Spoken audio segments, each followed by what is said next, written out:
Welcome, everyone. My name is Dr. Daniel Shin. I'm the Darwinian doctor, and I'm really pleased to be joined by Dr. Pranay Parikh. He's a medical doctor, serial entrepreneur, and podcast host. His unconventional journey to medicine helped him learn the skills to excel in entrepreneurship and real estate.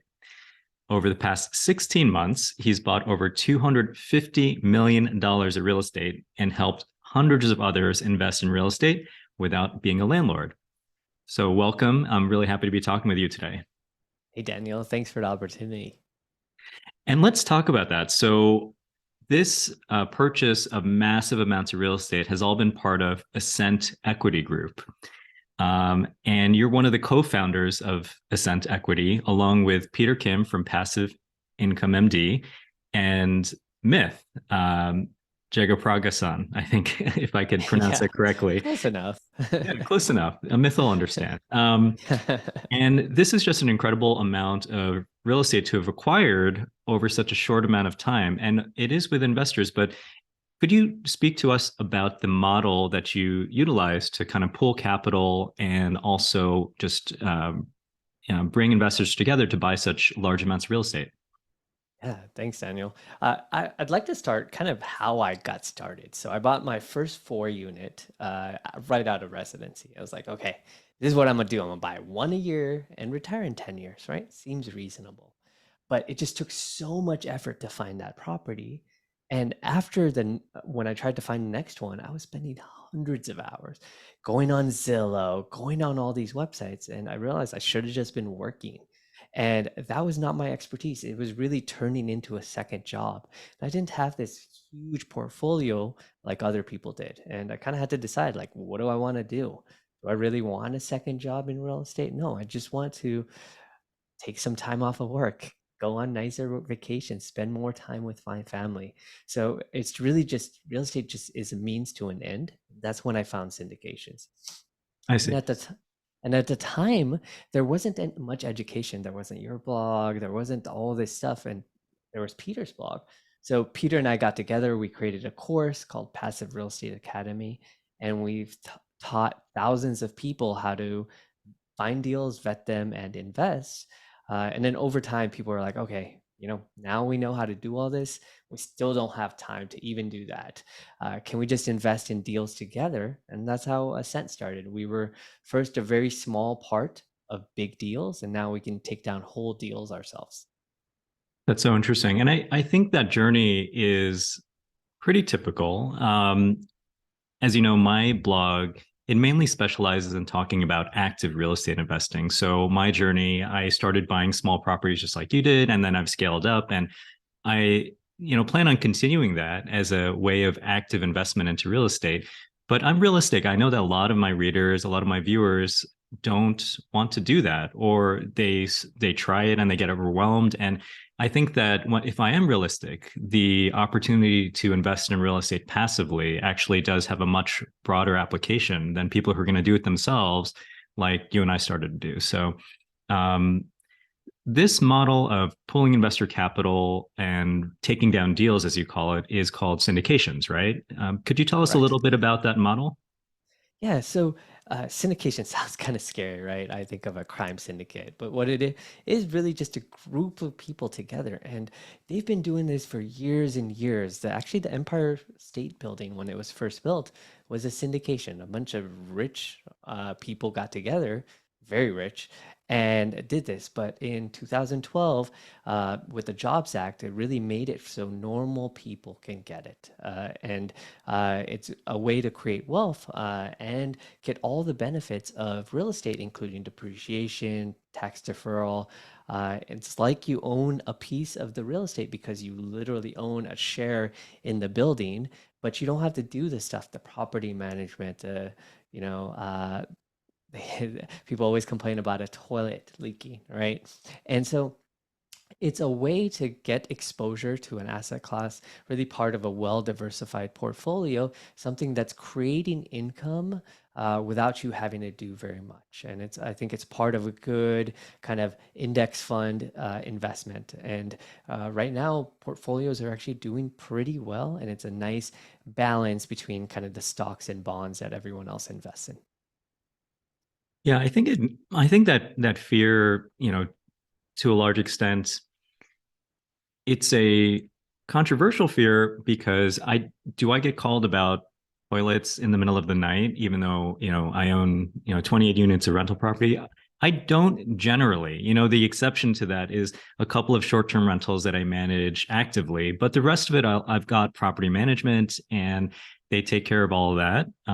And so I think that that fear of being called into the middle of the night for your general long-term real estate that you own actively is probably overblown. But what's not overblown is that it is very time intensive to research properties, negotiate the purchase, purchase the property, sign all the paperwork, and then figure out how to turn a building into a profitable business. So that's something that certainly as the unit count has gone up, I've realized more and more. And now I formally split my time between medicine and real estate to sort of take the real estate side more seriously. So for the rest of us who are interested in continuing our day jobs because it, you know, pays well and we're good at it, I think syndication is a fantastic way of getting involved in real estate. I haven't talked about it too much on my platform before, but I've been really admiring what you, Peter, and Myth have done with Ascent Equity. So um, how has that journey gone, and where are you all in terms of investments in 2023? Yeah, so as you mentioned, we own $250 million worth of real estate. We've really ramped up because there's just so much interest in physicians. A lot of people have owned active and they're happy with their small little portfolio, but they come to a decision, right? Do I ramp up this portfolio and really treat it like a job, which it sounds like you are, and that's amazing. And it's obvious that you're having great results, and that is a very viable route. But there's other people that, maybe they just want it as a means to an end, as an investment. And for those, I think passive makes a ton of sense.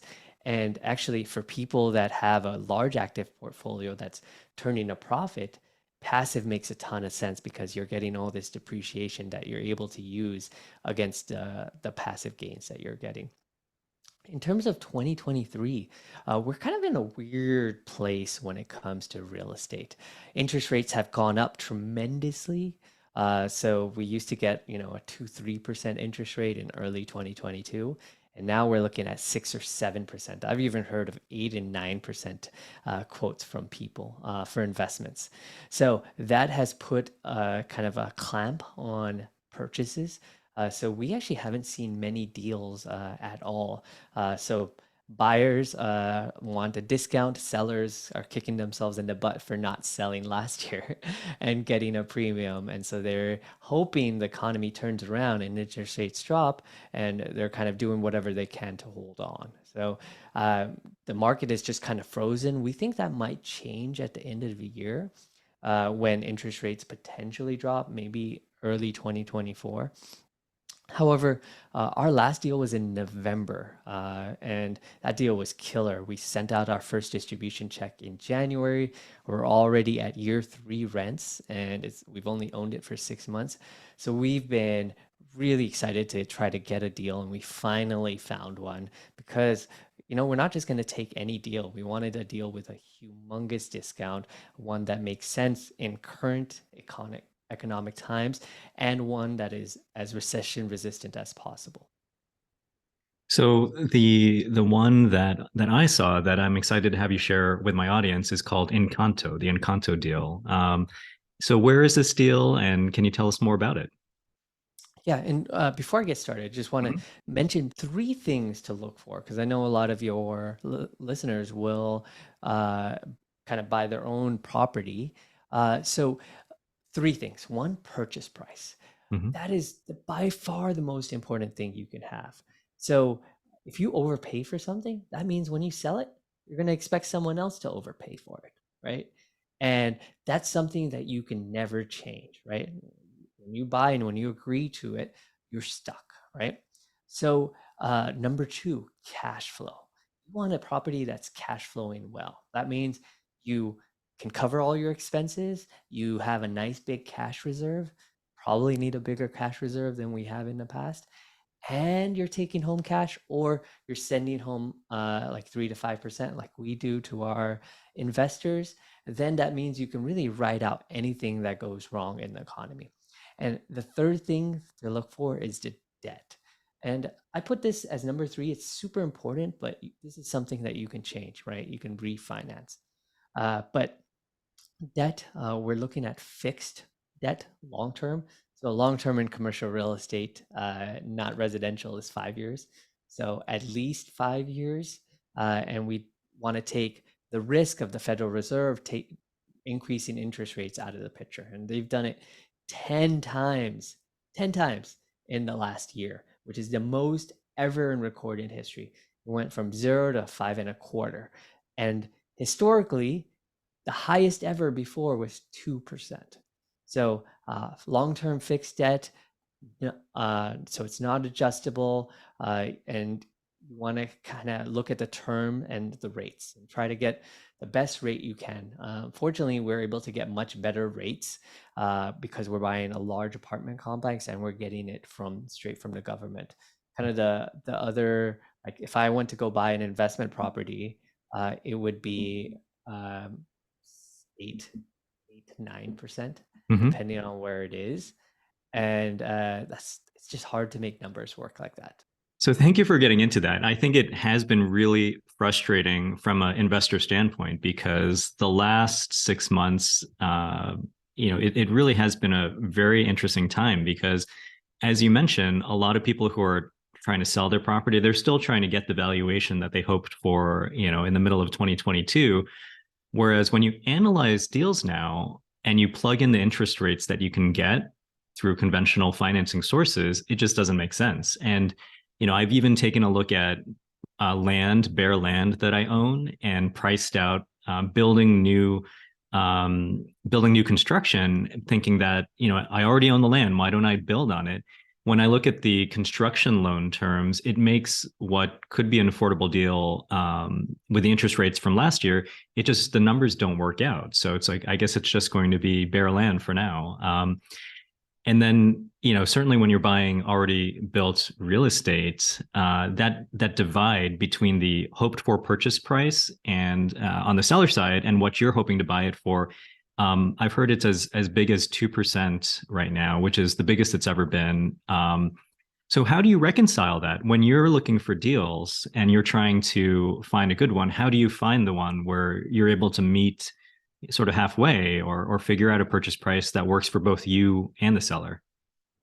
So that's why we've been on the sidelines since November. A lot of people have reached out to us and said, "Hey, we're ready to invest," and that's why a lot of operators like to partner with us because our money's steady, right? Your money, you go to work, you do some surgeries, you get paid, right? And uh, outside of the early times in COVID, our salaries have been pretty regular. So people have this money that they want to place, but we haven't been able to find a place. So how do you find those opportunities?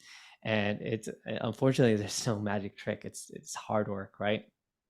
So building relationships with brokers, people who are selling the property, and just following up. So the property that we're buying, the seller is the builder, right? So they build just like you were planning on build, and you plan to sell after you build it. So they built another property, the exact same, down into square footage in Glendale, Arizona, which is not as affluent as Goodyear. They sold it for 93 million or 326 a door in August 2022. So not on the high peaks of like January, February is when property values were the highest, but on the downside. They listed the property we're buying for 85 million or 297 a door in September.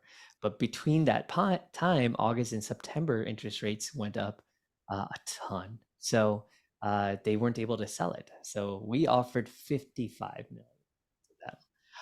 And they kicked us out, but not that hard. So we kept that conversation going for months. So this is September. We're buying it in May and June. So we kept it going. We kept talking to them, and we got it down to 63 and a half or 222,000 a door. And I talked to a separate builder who builds in Atlanta. He's like, yeah, Knowing construction costs right now, these guys are probably just barely breaking even or potentially maybe a $20,000 per unit profit. And that's after building for 5 years and spending all this time and effort they're barely covering. So that's, you got to find someone that has to sell. So the question is, why are they giving you this discount? Why don't they just sit on it? When you build, like you mentioned, you get very expensive construction loans, and it's a special type of loan that you get. And your plan is to try to get out of that loan as quickly as possible. Those things are 9, 10, 11%.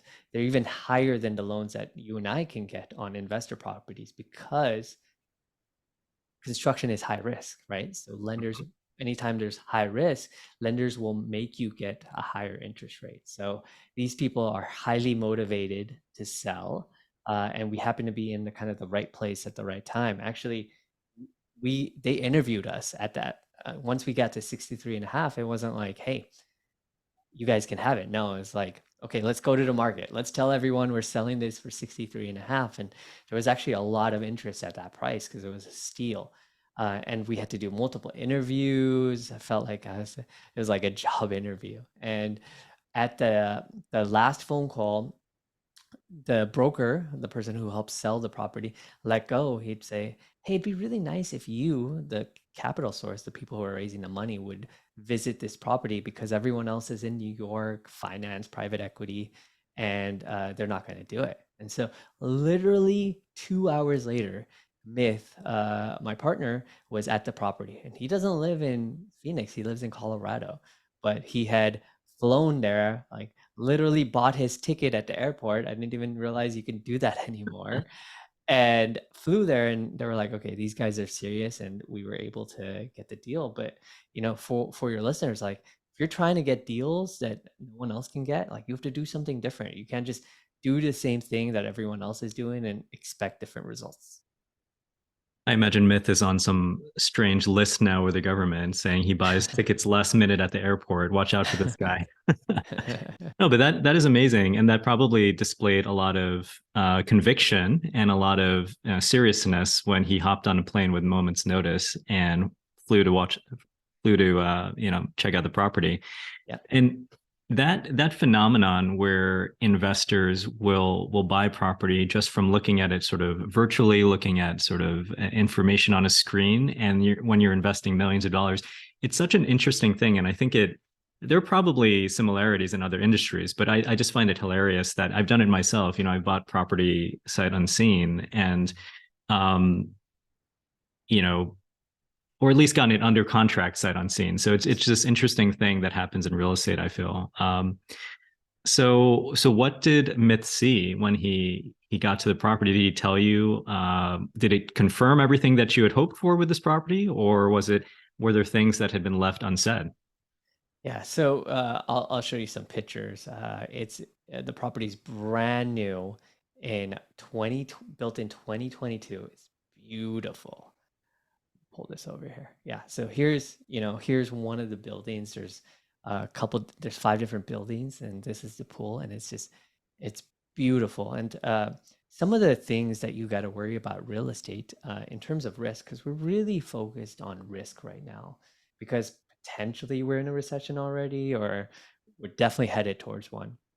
So how do you make your real estate investments as recession resistant as possible?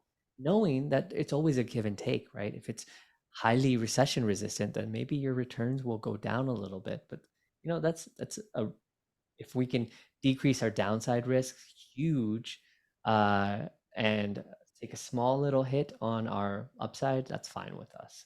So because it's new construction, it really takes a lot of the what is called execution risk, meaning normally you go when you buy a property like yours, you go in, you're like, okay, I'm going to put in 50,000 into this property, renovate the kitchen, the floors, the cabinets. The problem is you can run into issues, supply chain, labor shortage. Try to get a contractor here in Los Angeles, it's impossible. And that, and then you're taking tenants who are paying out of their units, right? And then however long that renovation takes is you're losing income. So we thought, how do we decrease that? So we're buying brand new. We don't have to. change cabinets, flooring, paint, or any of that stuff on the inside. So we can always keep the tenants in. But there is going to be some value that we're adding. So because we've buying directly from the builder, they've done some simple things. So right now, they are all the units are connected for washer dryer.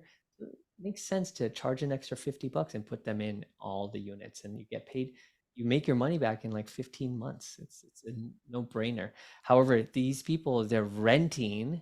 They bought a bunch of washers and dryers, and they're renting them to the tenants. So they have to go in, spend half a day, go install it, spend half a day, uninstall it for all these units. So we're going to add washers and dryers to all the units. We're going to add some covered parking. It's in Phoenix. It gets 120 degrees.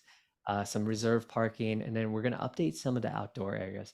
This pool area is really nice, but the some of the other ones are just kind of nice and green. We're going to add some volleyball courts, maybe some pickleball courts, and do some kind of simple value add. Plus, the property isn't run as efficiently as possible.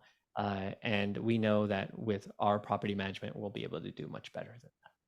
So this looks really beautiful. How many units total is it? Yeah, so it's 286 units. So here you can see the outside. A lot of pictures. We'll send this. I'll send this to you for your listeners if they want to take a look. Mhm. But 286 units, brand new. It's in Goodyear, Arizona, which is an affluent part of Phoenix. I tell people it's the Beverly Hills of Phoenix. The median income there is 123,000. So Wow. we're really targeting kind of young professionals. I actually was at American College of Physicians as a sponsor and showed people this property. And a lot of people asked me like, "Hey, if I invest, can I live there?" And I was like, "No, you can't." But it's exciting that a bunch of physicians see this property and want to live there because I that's would exactly I what we're would live there. targeting. It looks amazing. Wait, but why can't they live there? Is there a rule in terms of No, no, they totally can live there, but they can't live there for free. oh for free? Okay. Yeah, yeah, for free or a discount. It's Yeah. completely separate. Yeah, yeah. Right. No, I would pay to live there. It looks like an amazing place. Yeah, yeah. Wait, yeah. Just, I mean, these are the common areas. It's beautiful. Yeah. And so So this is kind of like who we're targeting. So a lot of people are moving to the Phoenix area. The unemployment's actually a lot lower than even national. It's 3.1%. There's 11,000 healthcare jobs. And an investor of mine actually told me this. He is military doctor, and he said during recessions, actually, if you're close to an Air Force base or a Navy base, that community actually does better because the government is pumping money in to those areas to kind of keep them invigorated. So it's another plus that we're very close to the Luke Air Force Base. and this is, as you said, part of the Phoenix Hmm. you know, MSA or Phoenix sort of home market area. Hmm. And I know there's been lots of demographic trends sort of nationally about people moving to these areas, abandoning the taxes of California and all that, and heading to these types of places. So that has led to a lot of appreciation of the land that is there. Uh, do you think that's a sustainable trend? Is that going to continue? Do you think? I've so what we have seen, and actually an article just came out a couple days ago, is that Class A, meaning kind of the really high end in the Sun Belt, is doing extremely well. Because as you said, people are leaving the more expensive markets, California, New York, Chicago. And if you pay 4,000 a rent a month in San Francisco, you're not going to all of a sudden go to a class B or kind of a, 30, 40-year-old apartment complex. No, you're going to buy or get into the nicest apartment because, for example, our two-bedroom is 1,700. In San Francisco, that'd be about $5,000, or in Los Angeles, that'd be about $4,000. So it's very attainable for anyone that's moving out. So that's why we're kind of aiming for a Class A kind of a different demographic, and it also decreases risk. So we don't have to worry about evictions and all that stuff as much. So there's been a net migration to the Sunbelt area. I don't think it's going to be as crazy as it was in 2020, 2021, but these are trends that we've seen for the last decade, not just more recently.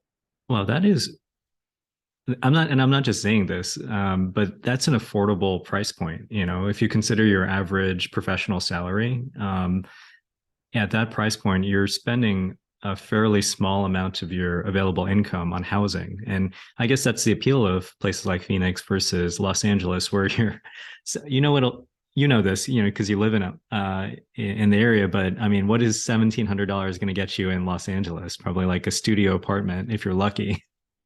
Yeah, yeah, and not a new one. I think I was paying, um, yeah, yeah, maybe 2,000 for a studio in kind of downtown area, a little bit outside the city, about 1,700. So here you can get a two-bedroom and it's brand new. The amenities are really appealing to a lot of people. Yeah, I see the appeal. You know, I live in Memphis now, as we talked about, and that's been the biggest startling difference. Housing prices in Memphis, Tennessee, are about a third of what they are in Los Angeles. It's really startling. Yeah, so that's actually who we're targeting.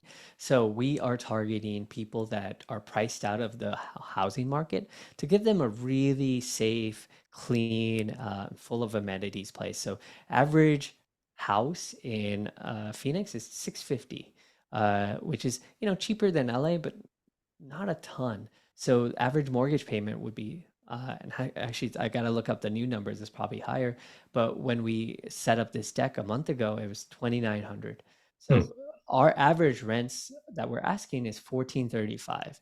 So that delta between 2,900 and let's say 1,400 is huge. And average rents in Goodyear, outside of our property, is actually 1,600. So even in terms of rents, there's a big delta that we can move up on. Hmm. Very interesting. What else do you have Yes. here? Yeah, so some more pictures, obviously. So this slide is super important.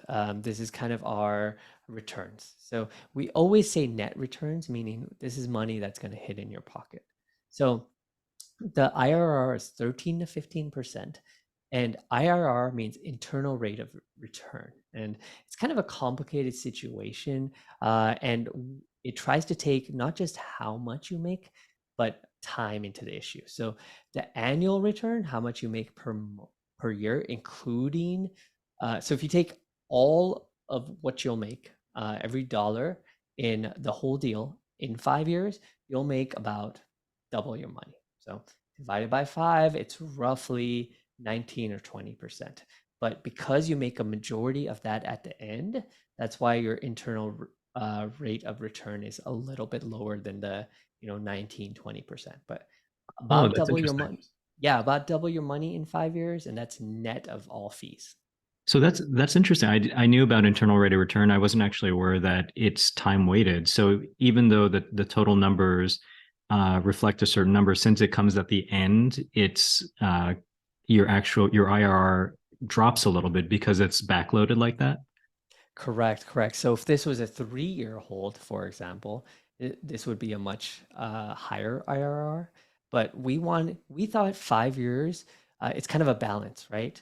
The longer you hold, the lower your returns are. But if you hold for too long, too short, and you're not able to put in your business plan, or you hit an economic cycle downturn, then you get into some distress. So we thought 5 years from now is plenty of time to kind of write out whatever turmoil and weirdness we have going on in the economy.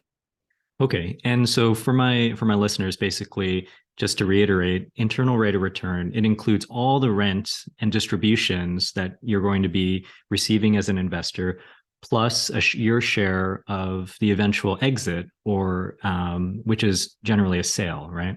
hmm Yeah, so we plan on holding for 5 years, and after that, we plan on selling the property.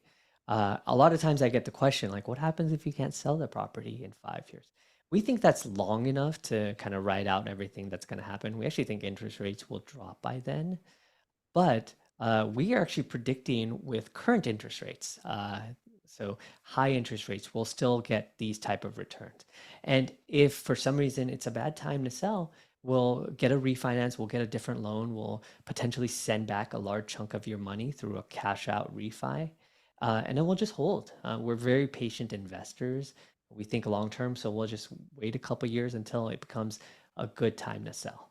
But by then, so we expect 3 to 5% cash flow. So cash on cash, meaning if you put in 100,000, we expect to give you 3 to 5,000 in the first year, and it goes up about 1% every year after that. So by the end, the property should be doing anywhere from 6 to 8%. So that's a pretty good investment. And while that your value is still going up, so we'll just kind of hold on that. And the nice thing is these returns that we're giving you, the cash on cash, they are tax deferred because we will give you such a large depreciation.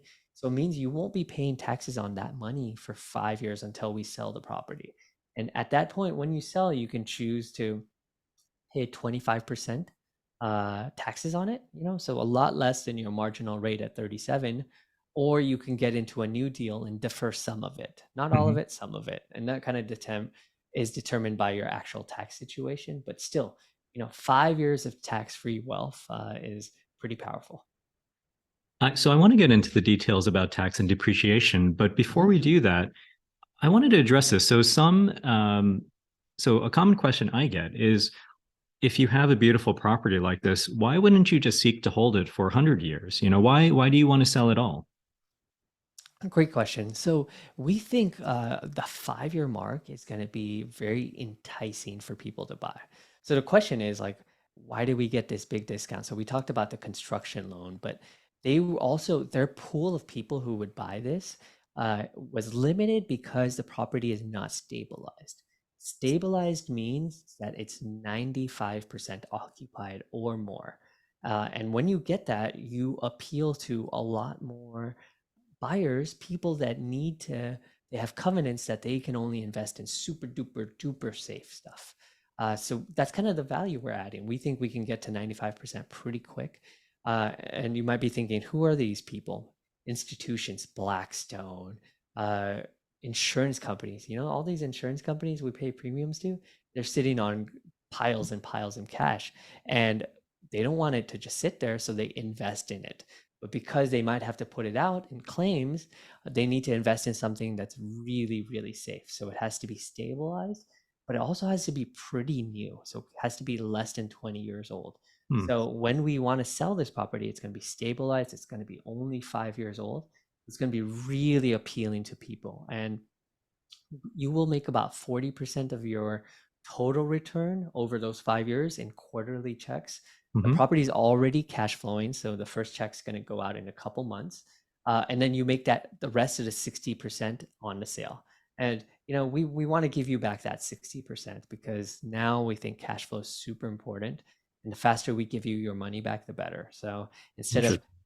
trapping, yeah, exactly. Instead of trapping that for forever, we'd rather give you that back and then we could get into another deal together. Interesting. Okay.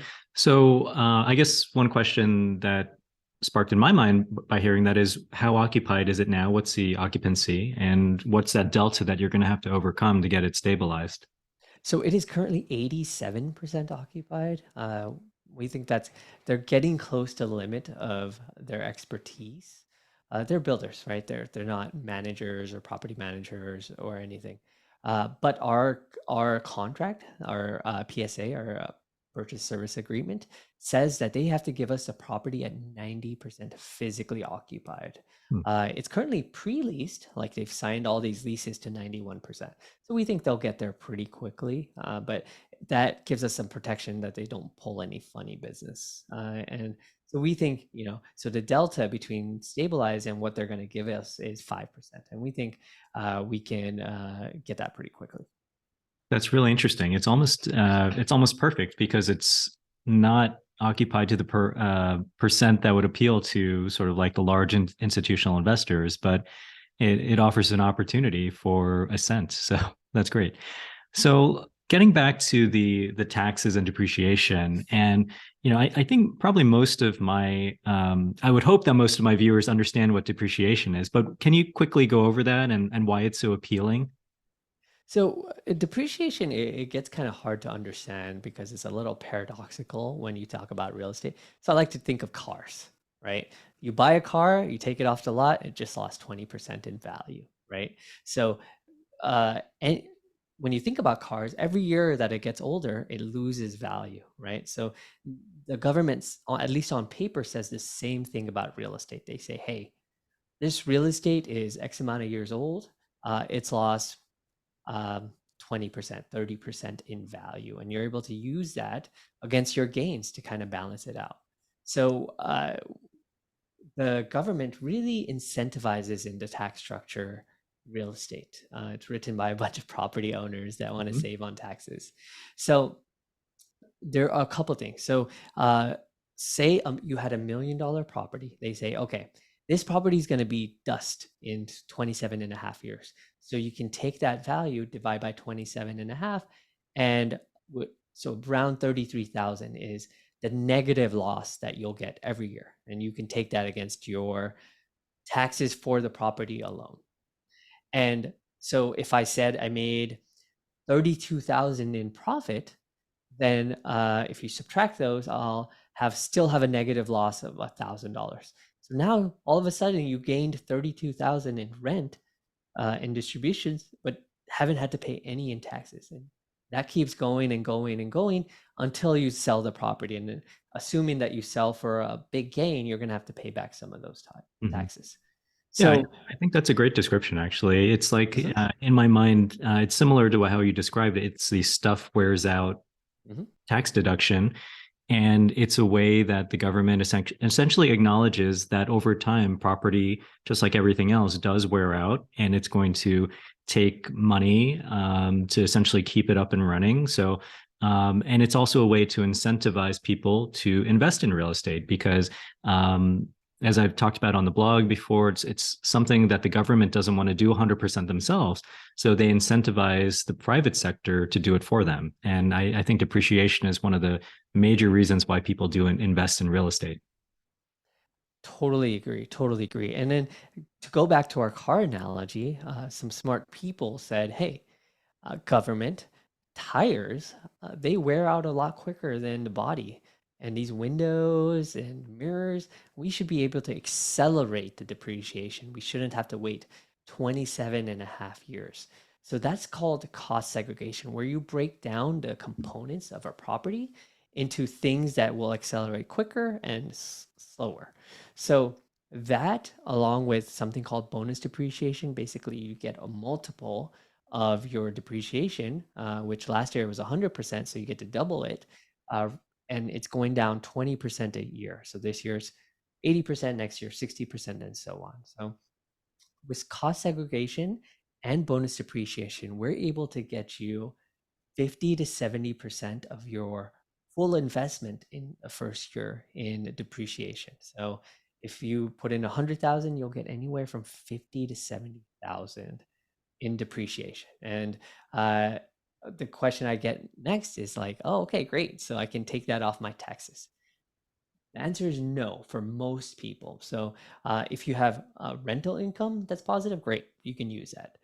If you have stock income, you can't use that. If you are an investor in a pizza parlor, you can cancel those out.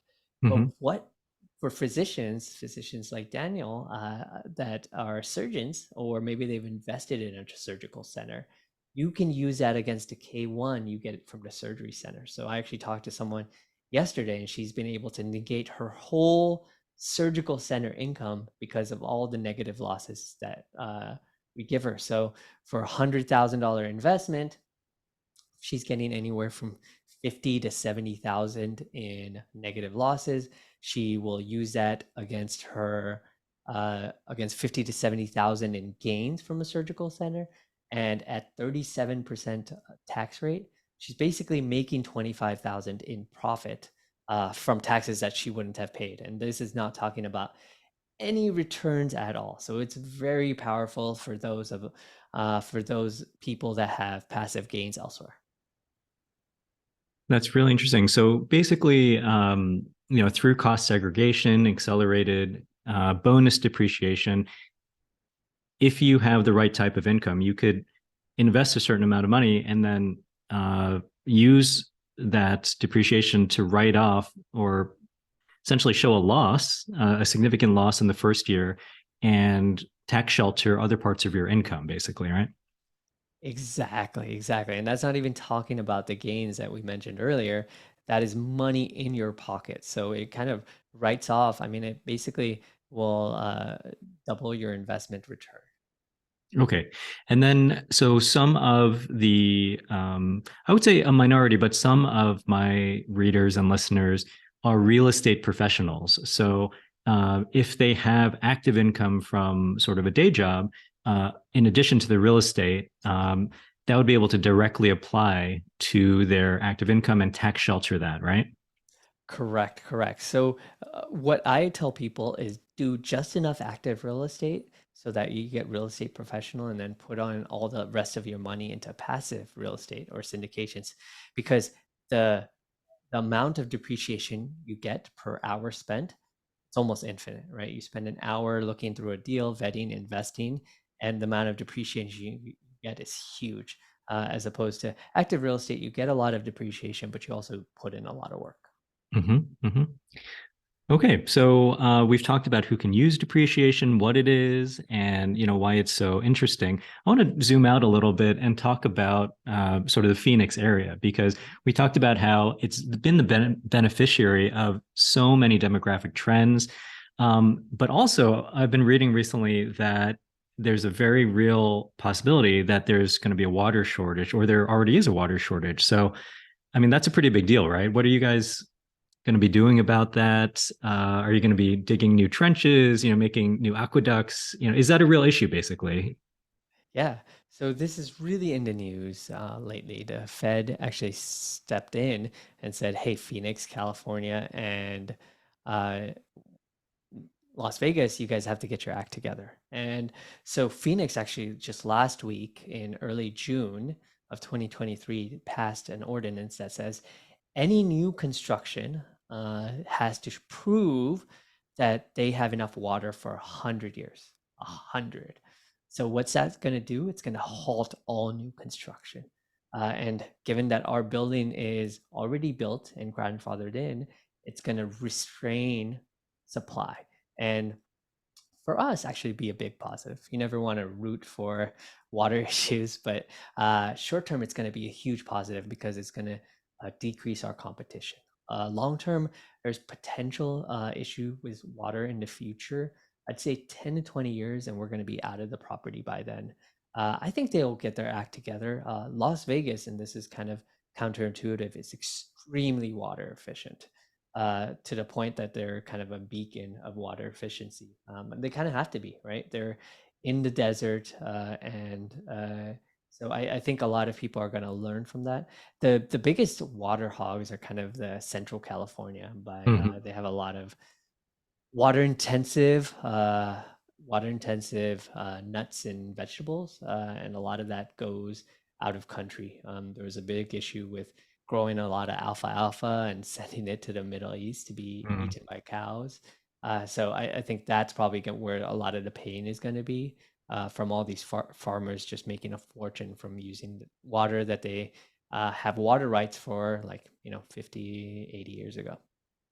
Yeah, that is a very controversial topic. I don't think we have to go there necessarily. We're going to get angry farmers sending us hate mail, but that's reassuring, and I think you're exactly right. Because of this new ordinance, it's going to be impossible in the near future to build large developments in the Phoenix area, I would think. And water is just one of those things. Just philosophically, the world is 70% water or something like that, right? You'd think that eventually we'd learn how to just move it around more efficiently and desalinate and all these things. I think it's a little bit of a pipe dream in the near future, but I think you're right. This, if you're talking about a 5-year timeline, um, it's probably beneficial to this deal. So interesting. Totally, totally. Did want to do a little bit more discussion on break-even occupancy. I think this is a number that even I look at with my investments is what is the number that in terms of occupancy, that I can go down to and still break even. And this is something to really consider now that we're headed towards a recession. So what we look at is we look at what is the worst occupancy, and this is commercial real estate ever.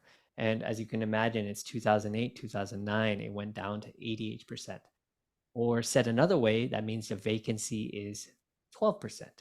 So we try to look at, okay, what happens if that doubles?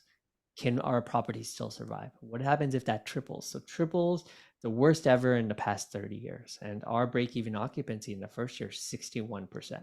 That means we could have a vacancy of 39%, which is unheard of, especially for new construction, something that's very appealing to people. But break-even occupancy is a number to really consider, especially if you're, maybe not for single-family homes, but when you're looking at small multifamily, small to medium-sized multifamily, but definitely larger multifamily. I love this metric, and I actually, haven't encountered this really. And I love this. I'm going to definitely start analyzing this metric into my deals too. So that's a large safety margin basically that you've got here. We really focus on this deal and really everything we're looking at right now on two things: capital preservation and cash flow. So we talked about 3 to 5% cash flow earlier, and how do we make this recession resistant? People are very afraid for good reason. Like, I just don't want to lose my money, right? And the stock market, the bond market's all been down and just very volatile, up and down and up and down. And people have had issues with banks, and banks having issues and having to move money from First Republic and so on. So the question is, how do I make that my investments still work, still pencil in if there's a recession? And the other thing I get a lot is, why don't I just put my money in a high yield savings account? It's Mhm. 3, 4, 5%. And you definitely should have one. If you are getting less than 3%, you need to move your money. But that is not an investment. That is a storage of money. And as long as you're doing less than 250,000, it's a very safe, backed by the government, US government, way to store your money. But it's not an investment because a couple of reasons. One, what was your high yield savings account paying last year? Mine was zero point 0.4, zero point 0.3, right? So just as quickly as it ramped up, it can go down as quickly, right? And banks are fighting to get that number down as quickly as possible. Two, the tax consequences of that money is very high. You get dividends, both in stock and interest payments through bank accounts, get charged at your marginal rate. So if you, like me and Daniel, are at the highest tax bracket at 37%, that means you're getting charged 37 cents on every dollar that you make in interest payments. So that kind of sucks. Yeah. And then you're also not getting the depreciation, and it's not growing as much, right? So it has, maybe even if it's 5%, it's growing at a 5% for the next 6 months or a year. But you're not getting, that's just in terms of cash flow, and our cash flow is very similar, but you're not getting that growth in equity as well. So it's apples and oranges, but definitely you should have both. And if you only have 35,000, which is our minimum, you should probably keep it in cash and not use your last 35,000 in your investments. But you have to look at them differently. One is an investment, as safe as we can make it. Another one is a place to store your money until you find a good investment.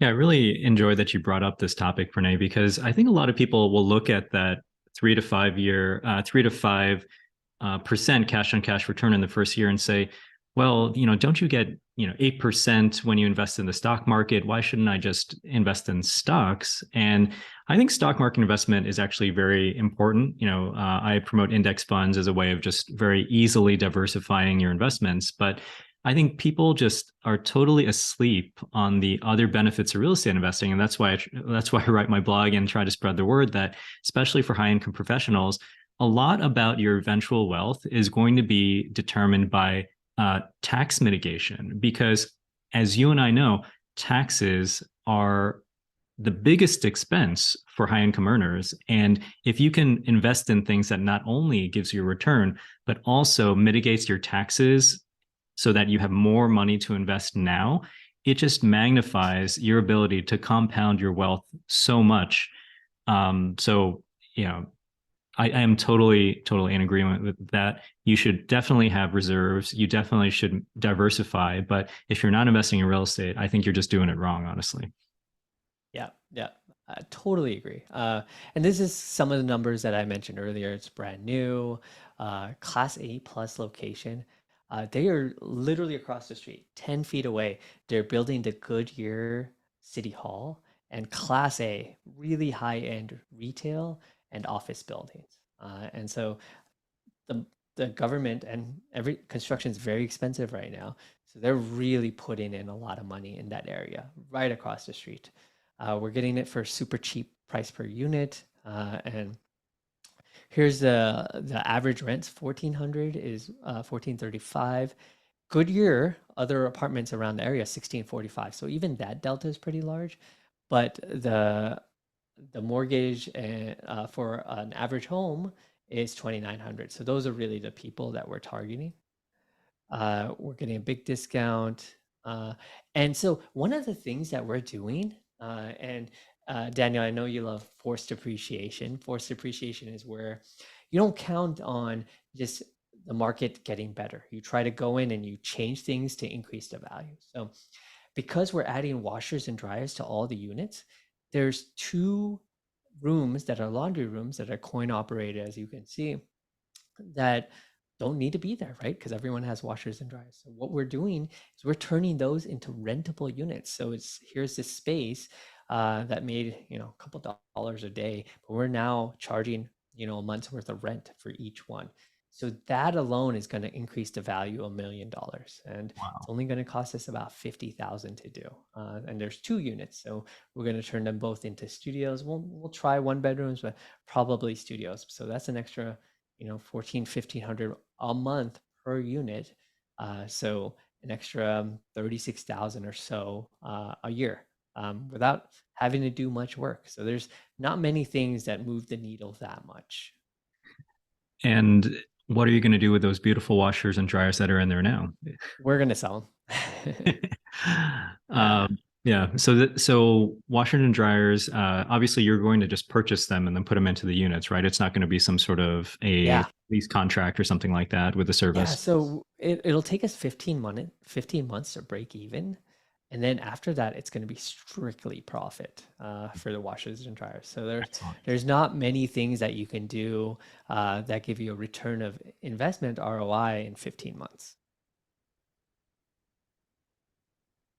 Excellent. So, there's obviously a ton of things that is really admirable about this property. I mean, the purchase price that you guys are getting for, just seems really amazing. Any other risks that you should think about as an investor before putting money into something like this? So one big thing, so if we're buying new construction, what stops other people from building? And so in 2019 and 2020, there's actually a good amount of buildings that started being built, and they're going to come live in 2023 and 2024. However, because we're basically getting it at cost, we can ramp down our rents or ramp up if needed, and still make a profit. So, for example, we could charge 1,600 for a two-bedroom, which sounds like a steal to me from LA. But anyone else who's coming live or being built right now, they're going to have to charge 1,900. So Hmm. that's a huge delta, and that's because we're getting it for such a cheap amount. Uh, Also, anything that comes live or plans on coming live in 2025, 26, 27, those are going to have to start being built right now. And there's four reasons that's not going to happen. One, construction is super expensive. As you mentioned, the Yeah. costs are just out of this world. Supply chain, materials, labor, it's just impossible to get any of those, or it's super expensive. Two, the people who lend to construction projects because they're considered high risk are small regional banks. They're busy trying not to fail right now. So they're not going to lend out to a risky project such as development.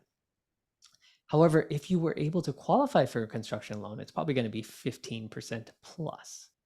and just nothing is going to pencil in at that point. And fourth, we already talked about, you're going to have to prove that you have 100 years of water. I don't think there's even a protocol to do that yet. So at least for the next 1 or 2 years, there's not going to be any construction projects at all that are approved, because you're going to have to, anytime there's new regulation, it puts a complete freeze on things until you can kind of figure out how to go according to the law. So by that time, if it takes 2, 3 years for people to start building, that's going to come live way after we're out of this project. So uh, I think new construction is really not going to be much of an issue. Mhm. And that's why our purchase price was super important to get that low price per unit. It gives us a ton of flexibility.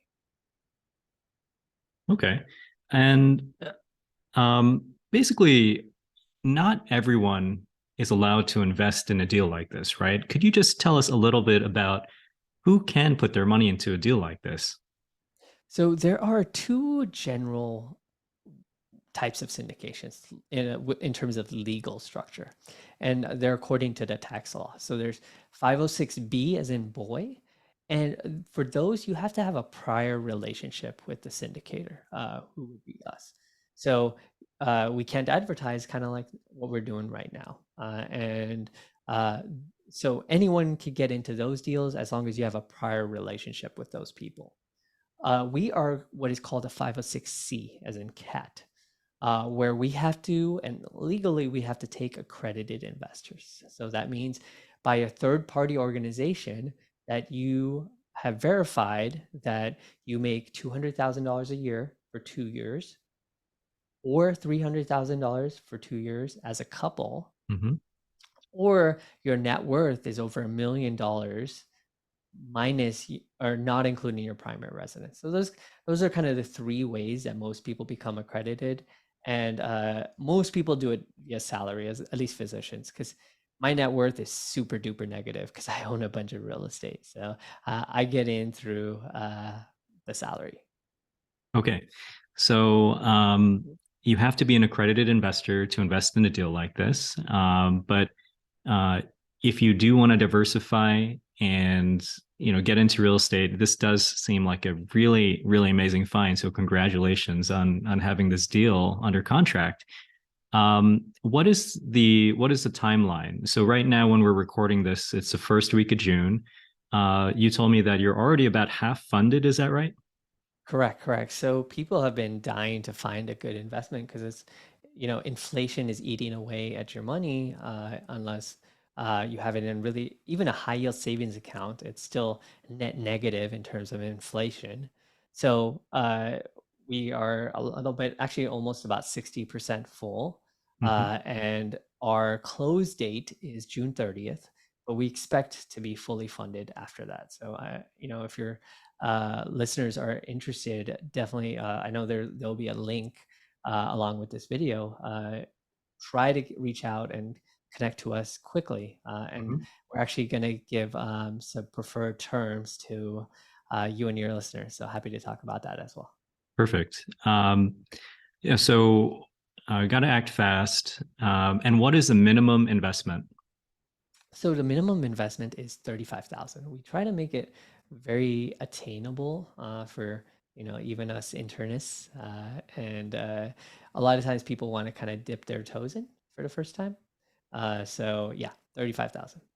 Okay, $35,000.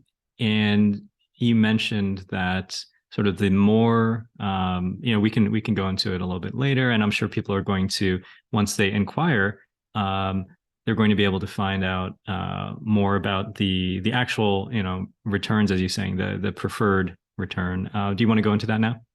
Yeah, so the way real estate works is there's something called waterfall. It's kind of how the money flows from the property to you. And usually, not always, but usually there's something called a preferred return. That means the first handful of dollars coming out of the property in terms of profit go to you as the investor because you're taking the risk. You don't have the control over the property.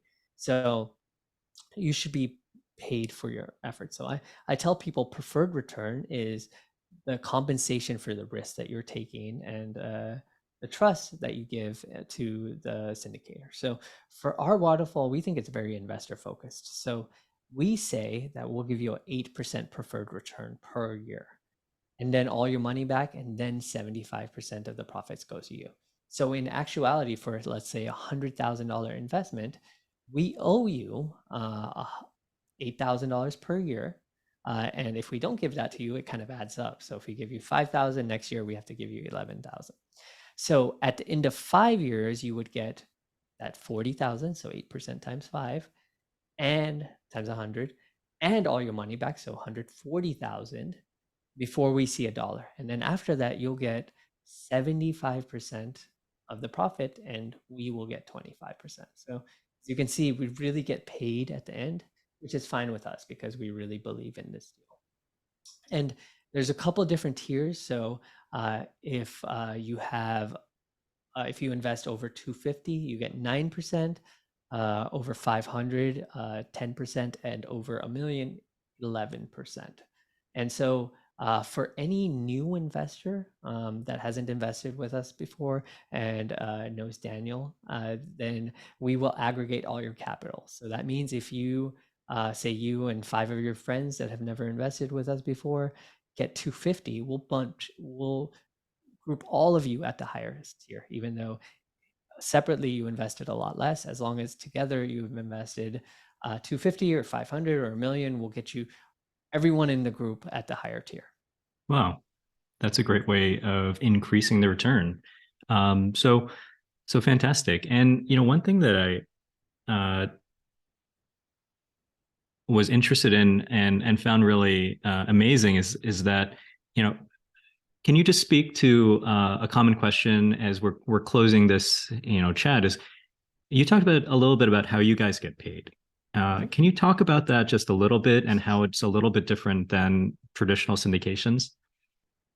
Yeah, so we get paid really very much at the end. So if you remember the cash on cash, so it's 3 to 5% in the first year, and it goes up 1% every year. So we're really not hitting that 8% till the very end. And it takes time to kind of ramp up, improve renovations, and put in the washer dryer, and really implement a business plan.